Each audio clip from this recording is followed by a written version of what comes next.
श्रीमन्नूतनरङ्गनाथेतिरारब्धात्मविद्यालयम् श्रीमन्नूतनलक्ष्मणहरतिरात् सम्प्राप्ततुर्याश्रमम् श्रीभासेन्द्रकटाक्षसंततसुधा लक्ष्यात्मयोगाङ्क्षितम् श्रीमन्नूतनवागधीशयमिनम् प्रत्याश्रयामो गुरुम् नव्यवागीशयोगीन्द्रहयास्य परसेविनम् ब्रह्मतन्त्रस्वतन्त्रा हर्यम् भजामः स्वात्मसम्पदम् श्रीरङ्गवीररघुपुङ्गववेदमौलीम् गुर्वीडतेन्द्रकरुणापरिणामबोधम् शेषाचले सुचिरबोधितछात्रवृन्दम् शेषाद्रिनाथगुरुवर्यमहं प्रपद्ये। श्रीमान् वेङ्कटनाथार्य कवितार्कियकेसरी वेदान्ताचार्यवर्यो मे सन्निधत्तां सदा हृदि। रामानुजदयापात्रं ज्ञानवैराग्यभूषणं श्रीमद्वेङ्कटनाथार्यं वन्दे वेदान्तदेशिकम्। சீரொன்னு திருவேங்கடமுடையான் பாரொன்னு சொன்ன பழமொழியுள் ஓரொன்னுதானே அமையாதோ தாரணியில் வாழ்வார்க்கு வானேற போமளவும் வாழ்வு விகாஹே நிகமாந்தாரிய விஷ்ணு பாத சமுத்பவாம் ரகசியத்ரயசாராஹ்யாம் திரிஸ்ரோத சகல்மஷாம் அவிஜாத்தம் விஜானதாம் விஜாத்தம் அவிஜானதாம் ரகசியத்ரயசாராஹ்யம் பரம் பிரம்மாஸ்து மே ஹிருதி।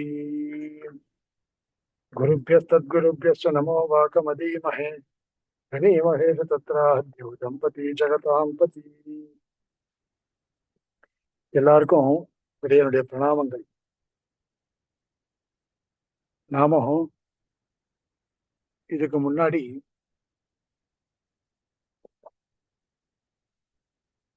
சுவாமி தேசிகனால அனுகிரகிக்கப்பட்டதான அதிகார சங்கிரக பாசுரங்கள் பொய்கைமுனி பூதத்தார் பேயாழ்வார் அப்படி என்ற பாசுரத்தையும் இன்பத்தில் இறைஞ்சுதலில் அப்படின்ற பாசுரத்தையும் நாம அனுபவிச்சோம்। குரு பரம்பரா சாரத்துல அதுக்கு மேல இருக்கக்கூடியதான பாசுரங்களை விஷயங்களை நாம இப்போ பார்க்கலாம்। ஆச்சாரியனோட சேர்ந்து இருந்தால் மட்டும்தான் மோட்சம், ஆச்சாரியனோட இல்லைன்னா மோட்சம் கிடையாது அப்படின்ற விஷயத்தையும், ஆச்சாரியனுடைய பரம்பரைய அவசியம் அனுசந்திக்க வேண்டும் அப்படின்ற விஷயத்தையும் இங்க தெரிவிக்கிறார் சுவாமி தேசிகர்। பாபிஷ்டா க்ஷத்ரபந்துஷ்ச புண்டரீகஸ்ச புண்ணியகிருத்து ஆச்சாரியவத்தையா முக்தௌ தஸ்மாத் ஆச்சாரியவான் பவேத் என்று ஆச்சாரியவத்தையே சர்வருக்கும் மோட்ச காரணம் என்று அறுதியிட்டார்கள்। முமுட்சுவுக்கு ஆச்சாரிய வம்சம் பகவானளவும் செல்ல அனுசந்திக்க வேண்டும் என்று ஓதப்பட்டது। பாபிஷ்டா க்ஷத்ரபந்துஷ்ச புண்டரீகஸ்ச புண்ணியகிருத்து ஆச்சாரியவத்தையா முக்தௌ தஸ்மாத் ஆச்சாரியவான் பவேத்। இந்த ஸ்லோகத்தினுடைய அர்த்தம், அத்தியந்தம் பாபிஷ்டனாக இருக்கக்கூடியதான க்ஷத்ரபந்து, அத்தியந்தம் புண்ணியசாலியாக இருக்கக்கூடியதான புண்ணியகிருத்து புண்டரீகன், இந்த ரெண்டு பேருக்குமே மோட்சமானது கிடைத்தது। எதனால் மோட்சம் கிடைத்தது? ஆச்சாரிய வட்டையா முக்தௌ, அவர்கள் இருவருக்கும் மோட்சம் கிடைத்ததற்கான காரணம் என்ன அப்படின்னால், ஆச்சாரியனோட சேர்ந்து இருந்தபடினால மோட்சமானது அவர்களுக்கு கிடைத்தது। ஆச்சாரிய சம்பந்தம் பெற்றால் மோட்சம், ஆச்சாரிய சம்பந்தம் பெறலன்னா மோட்சம் கிடையாது அப்படின்னு ஏற்படுறது இல்லை। ஆகையினால ஆச்சாரியவான் பவேத், ஒவ்வொருத்தரும் ஆச்சாரியர்களை உடையவர்களாக ஆக வேண்டும் அப்படின்னு இருக்க வேண்டும் அப்படின்ற அர்த்தத்துல இங்க தெரிவிக்கிறார்। இந்த ஸ்லோகத்தினுடைய அர்த்தம் அதுதான்। பாபிஷ்டா க்ஷத்ரபந்துஷ்ச புண்டரீகஸ்ச புண்ணியகிருத்து ஆச்சாரியவத்தையா முக்தௌ தஸ்மாத் ஆச்சாரியவான் பவேத்। சரி, இதுல புண்டரீகன் சத்திரபந்து அப்படின்னு ரெண்டு பேர் கொடுத்திருக்காளே, அவ ரெண்டு பேர் யாருன்றது தெரிஞ்சுக்கணுமோ இல்லையா? ஏன்னா சத்திரபந்து புண்டரீக விருத்தாந்தங்கள், இதனால என்ன தெரிஞ்சுக்கணும் நம்ம? இந்த பாபிஷ்டன் சத்திரபந்து புண்ணியசாலியாக இருக்கக்கூடியவன், புண்ணியகிருத்து, இவாளால தெரிந்து கொள்ள வேண்டியது என்ன இருக்கு? இவா விஷயத்துல நம்ம என்ன சொல்ல தெரிஞ்சுக்கணும் அப்படின்னு, இவாளை பத்தின விஷயம் எவ்வளவு ஆச்சாரியன் சம்பந்தம் பெற்றிருந்தால், எப்பேற்பட்டதான பாப்பியாக இருந்தாலும் அவனுக்கு மோட்சம் கிடைக்காம போகாது. ஆச்சாரியனை ஆச்சாரிய சம்பந்தம் பெற்றதுனாலேயே அவனுக்கு மோட்சம் கிடைக்கும். இப்போ ஆச்சாரிய சம்பந்தம் மட்டும் இல்ல, ஆனால் மிகுந்த புண்ணியசாலியாக இருக்கின்றான் அப்படின்னாலும் அவருக்கும் மோட்சம் கிடைக்காது. இதுல இருந்து என்ன தெரியறது? ஆச்சாரிய சம்பந்தம் இருந்தால் மட்டும்தான் மோட்சம் கிடைக்கும் அப்படின்னு ஏற்படுறது. இந்த புண்டரீகன் அப்படின்றவர் ரொம்ப செல்வந்தராக இருக்கக்கூடியதான ஒரு பிராமணன். அவர் சாங்க வேதாத்தியனம் பண்ணவர். சிக்ஷா, வியாக்கரணம், சந்தசு, நிருக்தம், ஜோதிஷம், கல்பம் அப்படின்னு சொல்லக்கூடியதான அங்கங்களோட கூடின வேதத்தை அத்தியனம் பண்ணவர். நன்றாக அத்தியனம் பண்ணவர். நல்ல தர்மிஷ்டன். தர்ம காரியங்களை எப்பொழுதும் செய்து கொண்டே இருக்கக்கூடியவர். அவ அப்பா அம்மாவை நன்னா ரட்சணம் பண்ணக்கூடியவர். தீர்த்த யாத்திரைகள்லாம் பண்ணிட்டு இருந்தார். புண்ணிய கஷேத்திரங்கள்ல வாசம் பண்ணிண்டு தன்னுடைய பாப்பங்களை போக்கடித்து கொண்டு பக்தி யோகத்தில் ஈடுபட்டு கொண்டு இருந்தார் அந்த புண்டரீகன்றவர். இப்படியெல்லாம் இருந்தும் கூட அவருக்கு பகவத் சாட்சா்காரம் ஏற்படல. ஏன் பகவத் சாட்சா்காரம் ஏற்படல அப்படின்னு அவருக்கு ரொம்ப சந்தேகம். எல்லா விதமான நல்ல காரியங்களும் நான் பண்ணிட்டு தானே இருக்கேன். அப்படி இருந்தும் கூட பகவத் சாட்சா்காரம் ஏற்படாததற்கு காரணம் என்ன அப்படின்னு யோசித்து கொண்டு இருக்கும் பொழுது அவர் ஒரு நாள் நாரதரை பார்க்கிறார். நாரதர்கிட்ட கேட்கிறார், எனக்கு பகவத் சாட்சா்காரம் ஏன் ஏற்படல அப்படின்னு. அப்ப நாரதர் சொல்றார். நாரதர் அவருக்கு சில உபதேசங்களை பண்றார். அப்ப அஷ்டாட்சரத்தினுடைய மகிமையெல்லாம் சொல்லி அஷ்டாட்சர மந்திரங்களை அவருக்கு உபதேசித்து அந்த அஷ்டாட்சரத்தை பிரதிதினம் ஜபிக்கும்படியாக அவரை பண்ணி அதுல நிஷ்டையுடையவராக அவரை மாத்தி அவரை நல்ல வழிக்கு ஆச்சாரிய சம்பந்தம் பெற்றவராக ஆக்குறார். அதுல இருந்து அவருக்கு பகவான சாட்சா்காரம் பண்ணி மோட்சத்தை அவர் அடைந்தார். நாரதரை ஆச்சாரியனாக ஏற்றுக்கொண்டபடியினால் அவர் மோட்சத்தை அடைந்தார் அப்படின்னு இது சொல்லப்பட்டிருக்கு. இது பாத்மோத்தர புராணத்துல சொல்லப்பட்டிருக்க ஒரு விஷயம். இத்திஹாச சமுச்சயத்துல சுவாமி தேசிகனே கூட இதை அங்கங்க எடுத்திருக்கார், இந்த புண்டரீக விருத்தாந்தத்தை. இவர் புண்ணியசாலியா இருக்கக்கூடிய புண்டரீகன். சத்ரபந்துன்னு ஒருத்தன், அவர் சத்ரபந்து அப்படின்ற ராஜா. அவர் ராஜாவாக இருந்தாலும் தவறான பழக்கங்கள் உடையவர். அவர் இப்படி தவறான பழக்கங்கள்லாம் இருக்கிறபடினால அவருடைய பந்துக்கள் எல்லாருமே அவனை கர்ம பிரஷ்டன் அப்படின்னு ஒதுக்கி வச்சுட்டார். தவறான நடவடிக்கைகள் காரணமாக அவனை ஒதுக்கி வச்சுட்டார். அவனும் நாட்டை விட்டு வந்து காட்டுல அங்கங்க அலைஞ்சிட்டு இருந்தான். சுபாவம் சும்மா இருக்க முடியல இல்லையா? சுபாவோ துரதிக்கிரமஹா அப்படின்னு பெரியவாள் சொல்லுவா. அவளுடைய சுபாவத்தை என்னைக்குமே மாற்றவே முடியாது, அப்படியேதான் இருப்பா அவ. அந்த காட்டுக்கு வந்து அவன் திருந்தின பாடு இல்லை. அங்க இருக்கக்கூடிய முனிவர்களை துன்புறுத்திட்டு வந்தான்.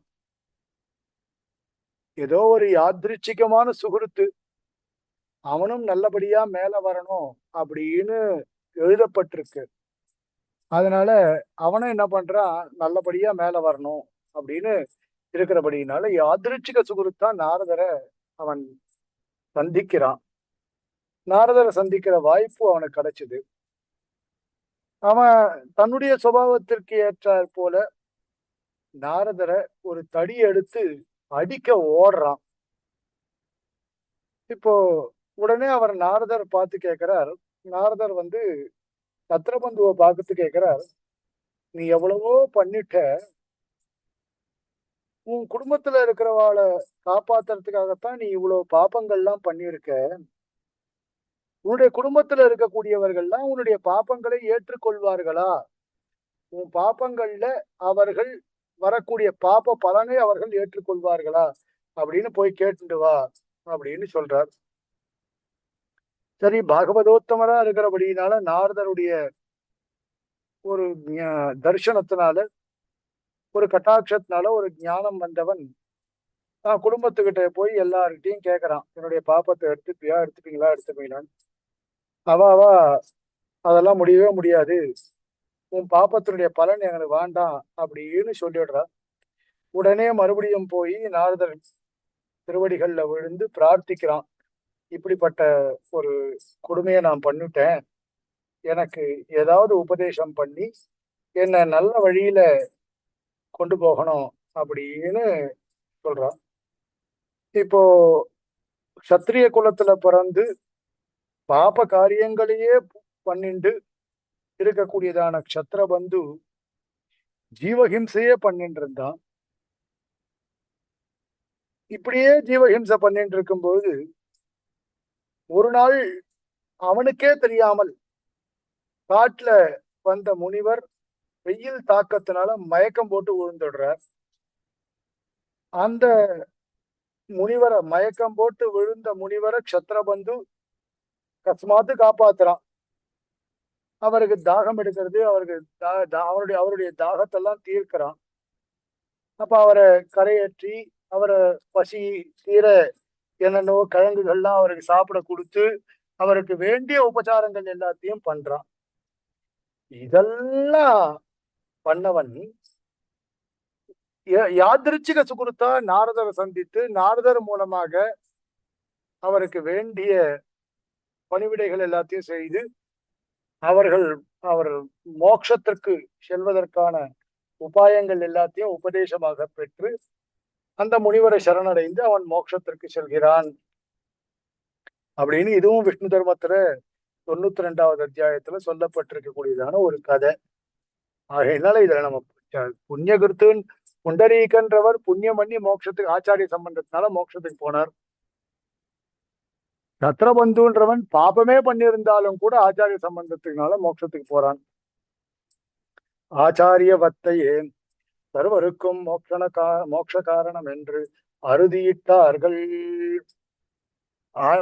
அறுதியிட்டார்கள்னா முடிவு செய்தார்கள் அப்படின்னு அர்த்தம். ஆச்சாரியவத்தையே சர்வருக்கும் மோட்ச காரணம் என்று ஆச்சாரியனை உடையதாக இருத்தல், ஆச்சாரிய சம்பந்தம் பெற்றிருத்தல் வேண்டும். ஆச்சாரிய சம்பந்தம் இல்லைன்னா நாம இருப்பது என்பது பிரயோஜனமே கிடையாது. நம் சம்பிரதாயத்துல ஆச்சாரியனுடைய சம்பந்தம் நமக்கு முக்கியம். அதை இந்த ஸ்லோகத்தின் மூலமாக உணர்த்தி முமுக்ஷுவுக்கு ஆச்சாரிய வம்சம் பகவானளவும் செல்ல அனுசந்திக்க வேண்டும் என்று ஓதப்பட்டது. இது மட்டும் இல்ல, முமுக்ஷுன்னா மோட்சத்தை விரும்புபவர்கள். மோட்சத்தை விரும்புபவர்களுக்கு ஆச்சாரிய வம்சம் பகவானளவும் செல்ல அனுசந்திக்க வேண்டும் என்று. இதெல்லாம் ஸ்ருதி வாக்கியம்.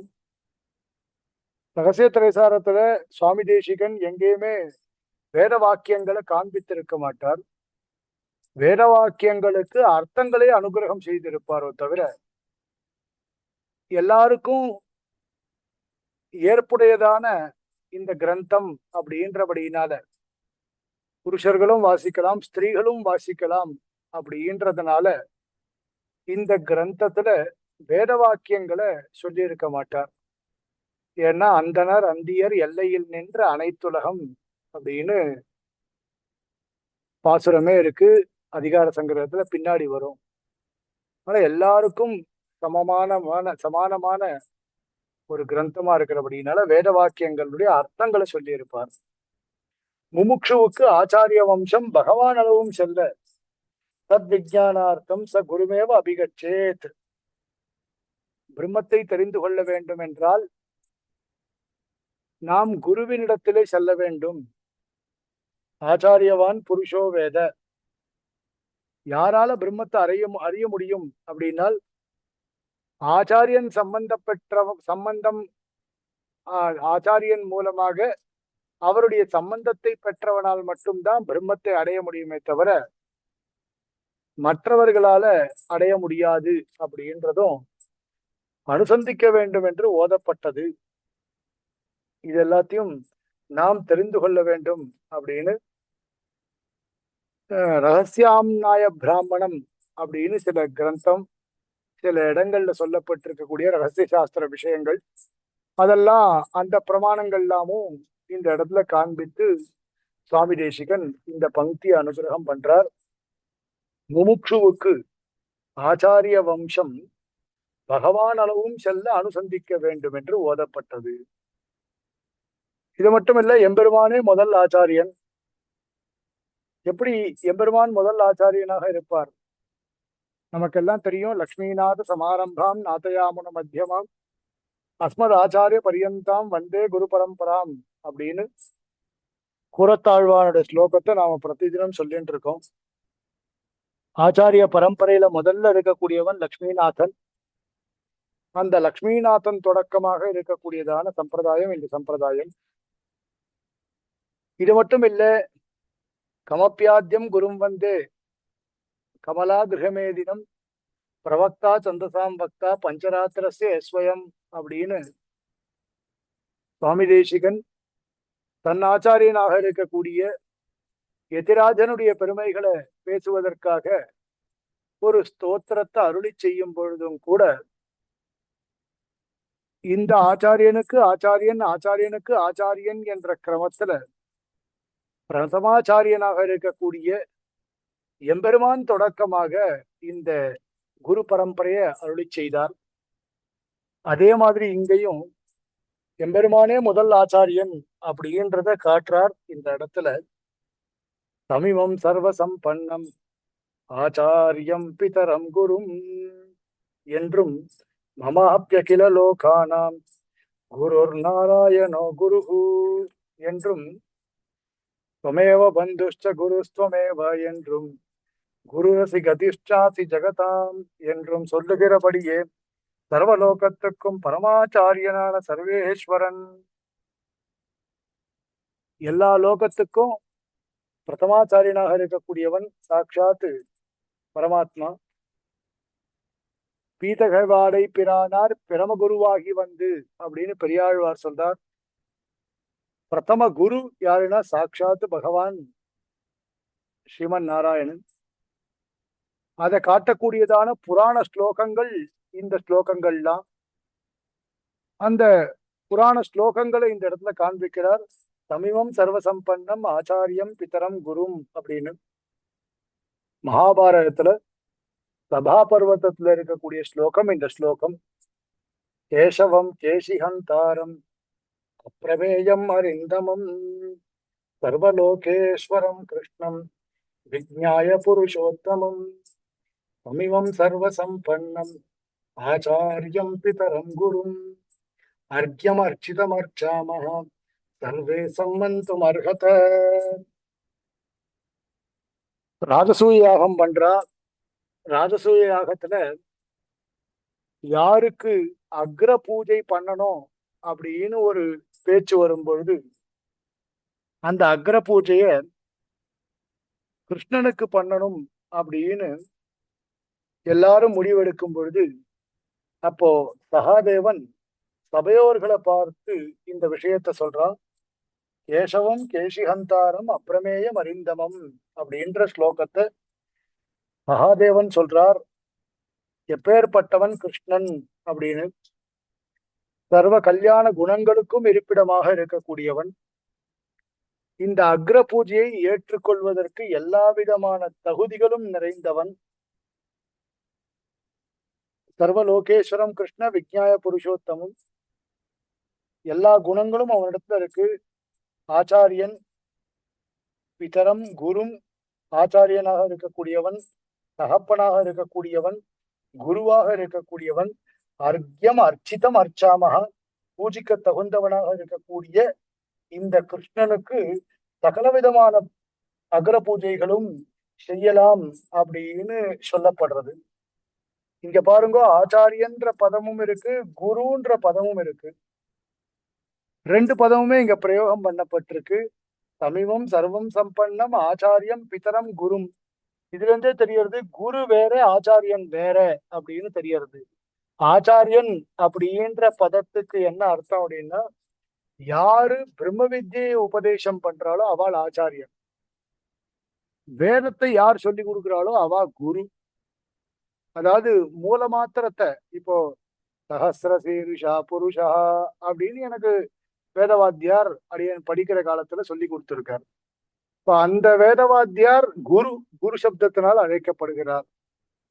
சஹசிர சீருஷா புருஷா அப்படின்னு சொன்னாலே அந்த புருஷன் யாரு அப்படின்னு சொல்லி அந்த புருஷனுக்கு மற்ற புருஷனுக்கும் இருக்கக்கூடியதான வித்தியாசங்களை காண்பித்து, அந்த புருஷன் எப்பேற்பட்ட புருஷன், பிரம்மருத்ராதிகளை காட்டிலும் விலட்சணமானவன், அந்த புருஷன் ஸ்ரீமன் நாராயணன் அப்படின்றதை யார் காட்டுறாரோ அவர் ஆச்சாரியன். பிரம்ம சகசிர சீரிஷா புருஷா அப்படின்னு சொல்லி கொடுத்தான்னா வேதத்தை சொல்லி கொடுத்தவன் குரு அப்படின்னு குருவாகும். அதாவது சாமானிய சாஸ்திரங்களை நமக்கு போதிப்பவர் குரு, அத்தியாத்ம சாஸ்திரத்தை நமக்கு போதிப்பவர் ஆச்சாரியன் அப்படின்னு சமீபம் சர்வசம்பன்னம் ஆச்சாரியம் பிதரம் குரும் என்றும், மமாப்பி அகில லோகானாம் குருர் நாராயணோ குருஹு அப்படின்னு விஷ்ணு புராண வாக்கியம் இது. அக்னிஹி சுவர்ணஸ்ய குருஹு கவாம் சூர்யா பரோ குருஹு மமாப்பி அகில லோகானாம் குருர் நாராயணோ குருஹு அப்படின்னு சொல்லப்பட்டிருக்கு. எல்லா லோகங்களுக்கும் குருவாக இருக்கக்கூடிய நாராயணன் எனக்கும் குருவாக இருக்கின்றான் அப்படின்னு விஷ்ணு புராணத்தினுடைய ஸ்லோகம் இது. இதுல விஷ்ணு சித்தியர் வேற மாதிரி அர்த்தம் சொல்லி இருக்கார். அதாவது நாராயணோ அகருகுன்னு ஒரு வாக்கியம் இருக்கான், ஒரு பாடம் இருக்கு. அதாவது விஷ்ணு சித்தியருடைய எங்களாழ்வான் வியாக்கியானப்படி பார்த்தால் இந்த ஸ்லோகத்துல மமாப்யகல லோகானாம் குருர் நாராயணோ குருஹு அப்படின்னு நேரடியாவே இருக்கு. அதாவது எல்லா அண்ட சராச்சரங்களுக்கும் குருவாக இருக்கக்கூடியவன், ஆச்சாரியனாக இருக்கக்கூடியவன் எனக்கும் ஆச்சாரியனாக இருக்கின்றான் அப்படின்னு. ஆனா விஷ்ணு சித்தியர்ல என்ன பண்ணிருக்காருன்னா, மமாப்பி அகில லோகானாம் குரு நாராயணோ குருஹு அப்படின்னு ஒரு அகார பிரஸ்லேஷம், ஒரு அவக்ரம் போட்டிருக்காங்க. அதுக்கு என்ன அர்த்தம்னா, நாராயணா குருஹு அகருஹு, எனக்கு வேற ஆச்சாரியன் யாரும் இல்லாதபடினால பரமாச்சாரியனாக நாராயணன் அவர் ஒருவர் தான் எனக்கு ஆச்சாரியன், வேற ஆச்சாரியன் யாரும் கிடையாதுன்னு மற்றவர்கள் இல்லாத இவனே எனக்கு அப்படின்றத காண்பித்திருக்கிறார். துவமேவ பந்துஷ்ட குருஸ்துவமேவ. இது எல்லாருக்கும் பிரசித்தமா தெரிஞ்ச ஸ்லோகம் தான் இது. சின்ன வயசுலாம் நமக்கு அடிக்கடி சொல்லி கொடுத்திருப்பா இந்த ஸ்லோகத்தை. துவமேவ மாதாச்ச பிதா துவமேவ, துவமேவ பந்துஷ்ட குருஸ்துவமேவ, துவமேவ வித்யா திரவிணம் துவமேவ, துவமேவ சர்வம் மம தேவ தேவா அப்படின்னு காந்தாரியினுடைய வாக்கியம். காந்தாரி கிருஷ்ணனை பார்த்து சொல்லக்கூடியதான வாக்கியம் இது. துவமேவ மாதாச்ச பிதா துவமேவ, நீயே என்னுடைய அம்மா, நீயே என்னுடைய அப்பா, நீயே என்னுடைய பந்து, நீயே என்னுடைய குரு, நீயே என்னுடைய கல்வி, நீயே என்னுடைய சொத்து, நீயே எனக்கு எல்லாமே அப்படின்னு காந்தாரி பார்த்து சொல்றா. குரு ரசி கதிஷ்டாசி ஜெகதாம், இதுவும் நமக்கு தெரிஞ்ச ஸ்லோகம் தான். பிதா துவம் மாதா துவம் தைத்த தனயஸ்துவம் பிரிய சுகிருத்து त्वमेव त्वं मित्रं गुरुरसि गदिष्ठासि जगतां त्वदीयः त्वद्भृत्यः तव परिजनः त्वद्गतिरहं பிரபன்னச்சைவம் சத்யகமபி தவைவாஸ்மி பரஹா. ஆளவந்தாருடைய ஸ்தோத்திரத்தினம் 60வது ஸ்லோகம். பிதாத்வம் மாதாத்வம் தைத்ததனயஸ்துவம் பிரிய சுஹൃத் துவமேவத்வம் மித்ரம் குருரசி கதிஷ்டாசி ஜெகதாம். இந்த ஸ்லோகம்லாம் அக்காரக்கணி ஸ்ரீநிதி சுவாமி சொல்லணும். ரொம்ப அழகா இருக்கும் கேட்கறதுக்கு. நாவேக்ஷசே யதி தத்தோ புவனான்யமூனி. குரலே அழகா இருக்கும். அவரும் நானும் 12வது கிளாஸ் வரைக்கும் ஒன்னாதான் படிச்சோம் ரெண்டு பேரும். கிட்டத்தட்ட 12 வருஷம் பக்கத்து பக்கத்து பெஞ்சு, பக்கத்து பக்கத்து இடம். ரெண்டு பேரும் ஒரே ஸ்கூல்ல ஒன்னா படிச்சு முடிச்சோம் 12ஆம் கிளாஸ் வரைக்கும். அக்காரக்கணி ஸ்ரீநிதி சுவாமியும் அடியேனும் காஞ்சிபுரத்துல. நம்ம ஆத்துல இருந்து 4வது தான் வரோம். அவர் இன்னும் அங்கதான் இருக்கார். அடியவங்கள் தான் அங்கேருந்து மாறி மாறி வேற வேற ஊருக்கா வந்துட்டோம். அடியன் மதுராந்தகத்துக்கு வந்துட்டேன். அவர் அங்கேயே இருக்கார், அதே இடத்துலயே. இன்னமும் ரெண்டு பேரும் ரொம்ப க்ளோஸா தான் இருக்கும். அவர் சொல்லுவார், இந்த ஆளவந்தார் ஸ்தோத்திரத்தினெல்லாம் அவர் சொல்லும்போது ரொம்ப அழகா இருக்கும். ஆண்டவன் ரொம்ப அழகா இருக்கும். ஆண்டவன் சொல்றது ரொம்ப நன்னா இருக்கும். பெரியாண்டவன், ஸ்ரீமுஸ்தம் பெரியாண்டவன் சொல்றது ரொம்ப நன்னா இருக்கும். இருந்தாலும் இந்த ஸ்ரீநிதி சுவாமி சொல்லும் பொழுது நாம அப்படியே ஜம்முன்னு கேட்கலாம், அவ்வளவு அழகா இருக்கும். பிதா துவம் மாதா துவம். மற்ற இடங்கள்ல சொல்ல முடியாது. ஸ்ரீநிதி சுவாமி சொல்லும்போது நன்னா இருக்கும் அப்படின்னு நான் உங்ககிட்ட வேணா பகிர்ந்துக்கலாம். வெளியில எல்லாம் பகிர்ந்துக்க முடியாது. அது வெறும் ஏதோ புளிய வரைக்கும் பொங்கலுக்கும் சண்டை போட்டுட்டு இருப்பாவா. சரி போட்டோம். க்ஷமிக்கணும் சுவாமி. சுவாமி இன்னொரு முறை அந்த ஸ்லோகத்தை சேவிக்க முடியுமா சுவாமி ப்ளீஸ்? பிதா துவம் மாதா துவம் தைத்ததனயஸ்துவம் பிரிய சுஹൃத் त्वमेव त्वं मित्रं गुरुरसि गतिश्चासि जगताम् त्वदीयः त्वद्भृत्यः तव परिजनस्त्वं गत्वद्गतिरहं प्रपन्नश्चैवं सत्यहमपि तवैवास्मि हि परः. தன்யோஸ்மி சுவாமி. குருரசி, நீயே குருவாகவும் இருக்கிறாய். கதிச்சாசி, நீயே அடைய வேண்டிய கதியாகவும் இருக்கிறாய் அப்படின்னு சர்வலோகத்துக்கும் பரமாச்சாரியனான சர்வேஸ்வரன் அப்படின்னு பிரதமாச்சாரியனாக எல்லோரை காட்டிலும் முதல் ஆச்சாரியனாக பெருமாள் இருக்கிறான் அப்படின்றத சொல்லிட்டு, பிரம்மாவுக்கடியிலே வேதங்களை கொடுத்தும் அவற்றிற்கு அபகாரம் பிறந்த போது மீட்டு கொடுத்தும் இவன் முகமாக சாஸ்திரங்களை பிரவர்த்திப்பித்தும் இவன் புத்திரர்களான சனத்குமாராதிகளை பயமாகத விஜயானாக நிவத்தியும் தர்மமாஸ்திதாக என்னும்படி பண்ணி அவர்கள் முகங்களாலே ஹித பிரவர்த்தனம் பண்ணுவித்தும் இப்படியே மற்றும் நாரத பராசர சுக சௌனிகாதிகளான பல மகரிஷிகளை இட்டு அத்தியாத்ம சம்பிரதாயம் குலையாதபடி நடத்தியும். பிரம்மாவுக்கு அடியிலே வேதங்களை கொடுத்து இப்படி பரமாச்சாரியனா இருந்து என்ன பண்ணாவன்? அடுத்த கேள்வி கேட்க மாட்டோம். சரி சுவாமி, அவர் பரமாச்சாரியனா இருந்தார், ஒத்துக்கிறேன். அவர் என்ன பண்ணார் அப்படின்னா அதுக்கு பதில் சொல்ல முடியும். பிரம்மாவுக்கு அடியிலே வேதங்களை கொடுத்தும் சாயங்காலம் ஒரு ஸ்லோகம் சொன்னேன், ஒரு வேத வாக்கியம். யோ பிரம்மாணம் விததாதி பூர்வம் யோவை வேதாంశ్చ பிரகினோதி தஸ்மை அப்படின்னு சுத்தி வாக்கியம். யோ பிரம்மாணம் விததாதி பூர்வம், இந்த பிரம்மாவை சிருஷ்டித்து பூர்வம் விததாதி, எப்படி முன்னாடி எப்படி இருந்ததோ அதே மாதிரியாக சிருஷ்டிக்கும்படியாக செய்து, அப்படியே சிருஷ்டிக்கும்படி செய்து அப்படின்னு அர்த்தம். அப்படி சிருஷ்டிக்கும்படியாக செய்து இவர் என்ன பண்றாருன்னா, அவர் அப்படியே முன்னாடி கல்பத்துல எது எப்படி இருந்ததோ அப்படியே சிருஷ்டிக்கிறார், சிருஷ்டிக்கும்படி சொல்றார். அதுக்காக தான் சிருஷ்டிப்பதற்காக வேதங்களை கொடுக்கிறார். ஏன்னா தாத்தா யதாபூர்வம் அகல்பயத்து, முன்பு யுகங்கள்ல வேதத்துல எப்படி சொல்லப்பட்டு இருக்கிறதோ அப்படியே சிருஷ்டியானது நடந்தது. அதன்படிக்கே இப்பொழுதும் சிருஷ்டி நடப்பதற்காக வேதங்களை அவரிடத்துல கொடுக்கிறார். அவற்றிற்கு அபகாரம் பிறந்த போது மீட்டு கொடுத்தும்.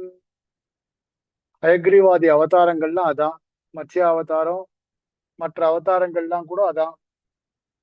வேதத்தை அபகரிச்சுட்டு போயிடுறா, அந்த அபகரித்து கொண்டு சென்றதான அந்த வேதத்தை பெருமாள் அவதாரங்களை பண்ணி பெருமாள் என்ன பண்றாருன்னா அதை மீட்டு கொடுக்கிறார் வேதத்தை. இவன் முகமாக சாஸ்திரங்களை பிரவர்த்திப்பித்தும் அந்த பிரம்மா மூலமாக சாஸ்திரங்களை வெளியிடுறார். சாசனாத்து சாஸ்திரம் எப்படி வழிநடத்தி செல்ல வேண்டும் என்பதை அவன் மூலமாக வெளியிடுறார் பெருமாள். இவன் புத்திரர்களான சனத்குமாராதிகளை ஸ்வயமாகத விஜானாக நிவத்தியும் தர்மமாஸ்திதாக சப்தைதே மானசா புரோக்தாக ரிஷயோ பிராமண சுதாக ஸ்வயமாகத விஜானாக நிவத்தியும் தர்மமாஸ்திதாக. பிரம்மாவுக்கு 4 பேர் ஞானபுத்திராள், சனகாதிகள் அப்படின்னு சனத்குமாராதிகள்னு பேரு. சனந்தர், சனத்குமாரர், சனகர், இந்த மாதிரியாக 4 பேர் அவருக்கு. அவர் தான் சனத்குமாராதிகள்னு சொல்லுவார். அந்த 4 பேருக்கும் இவர் என்ன பண்றார் அப்படின்னா ஹித பிரவர்த்தனத்தை பண்ணி வைக்கிறார். அதுவும் ஸ்வயமாகத விஜானாக நிவர்த்தியும் தர்மமாஸ்திதாக. இவர் தானாகவே அவர்களுக்கு ஞானத்தை உடையவர்கள். அதுவும் நிவர்த்தி தர்மத்தை செய்யக்கூடியவாள். எதெல்லாம் செய்யக்கூடாதோ அதை செய்யாமல் இருக்கக்கூடியவர்கள். அவா முகங்கள் மூலமாக அவா திருவாக்கு மூலமாக ஹித பிரவர்த்தனம் பண்ணக்கூடியவர்.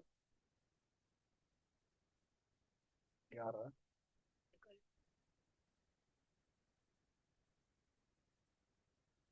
அவா திருவாக்கு மூலமாக ஹித பிரவர்த்தனத்தை பண்ணக்கூடியவர்.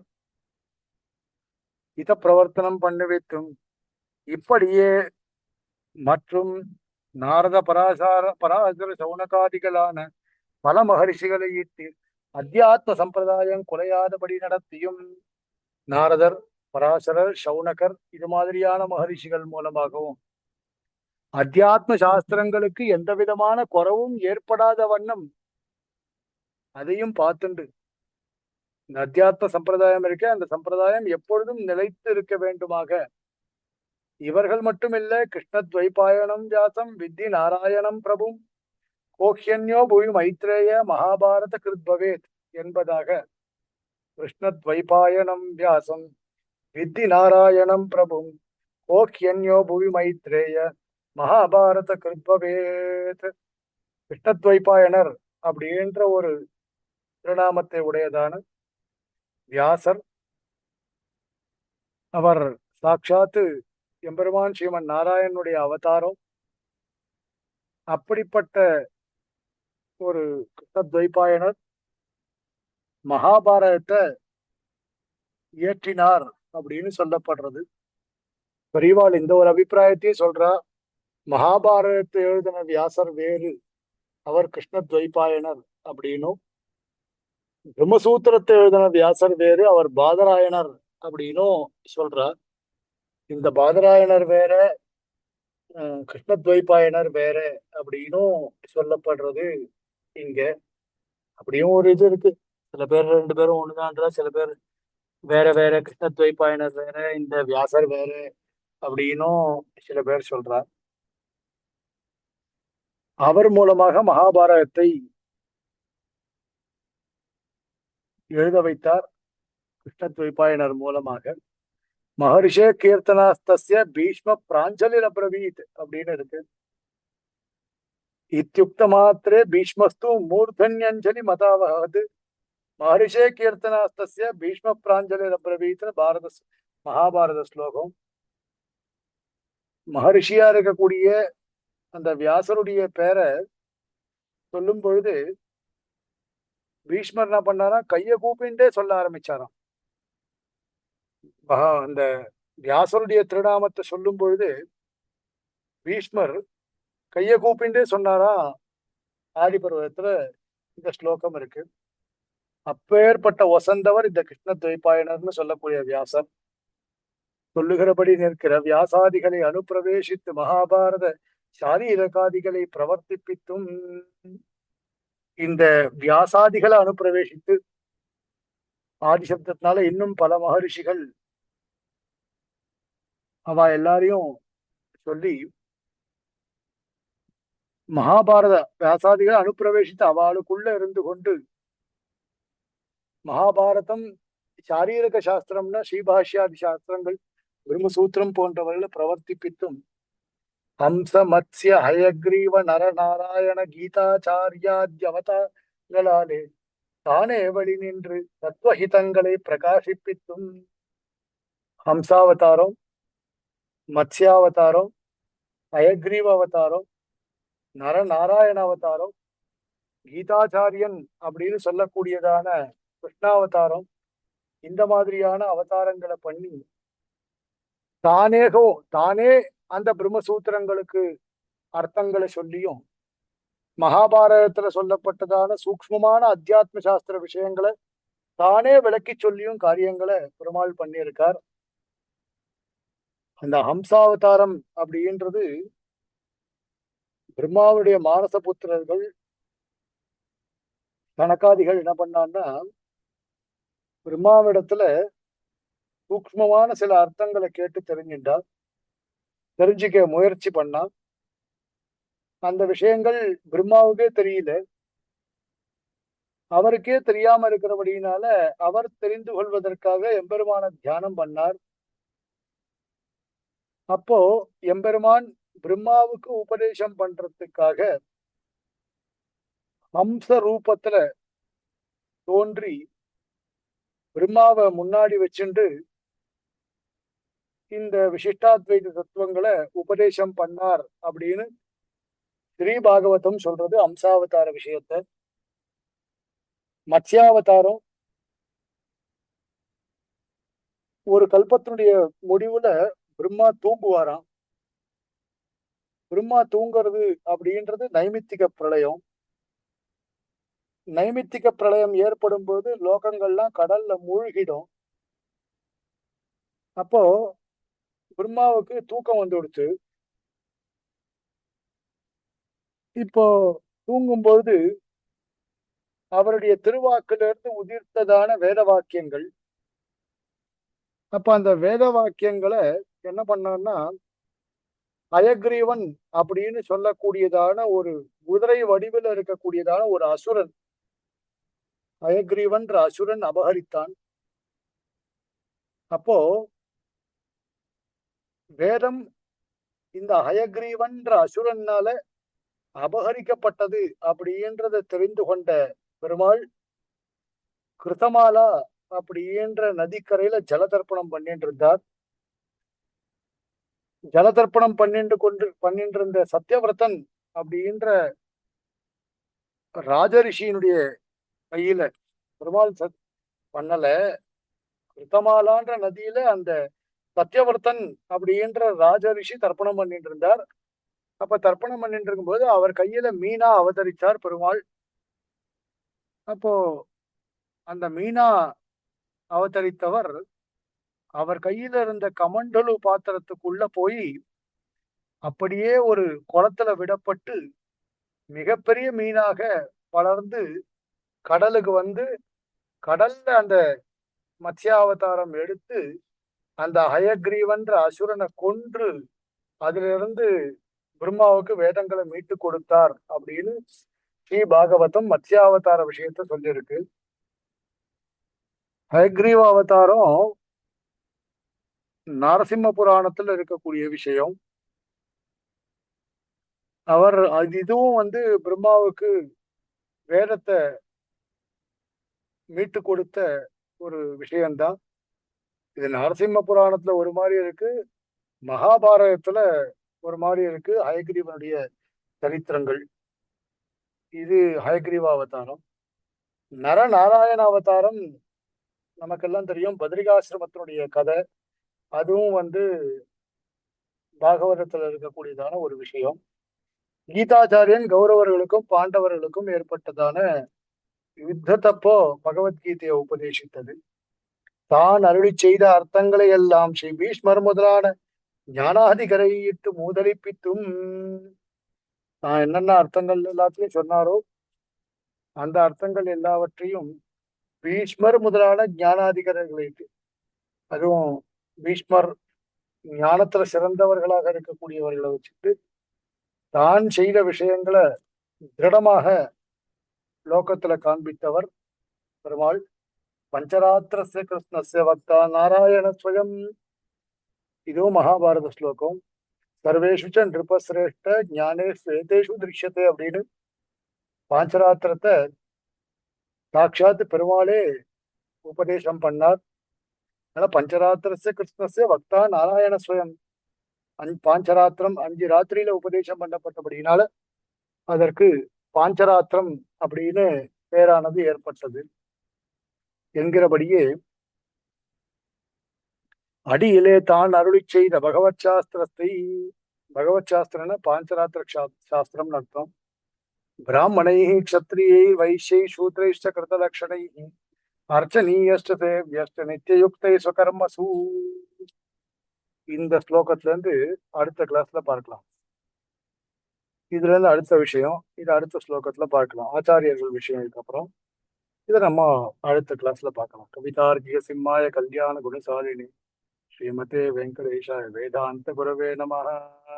தாசன்.